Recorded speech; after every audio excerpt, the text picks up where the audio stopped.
हिमतीचा होऊ दे सूर्य उदय आणि अंधारावर मात दे.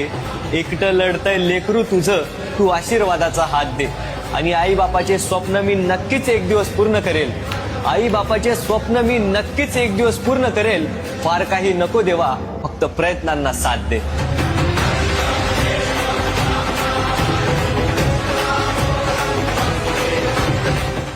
और फिर एक दिन ऐसी जीत आएगी तुम्हारे हिस्से, तुम भूल जाओगे अपनी हार के सारे किस्से. स्वतःच्या व्यवसायात हमाला सारखं काम करा, कारण सक्सेस ही अशी गोष्ट आहे जो कष्ट करल ना त्यावरच फिदा होत असते.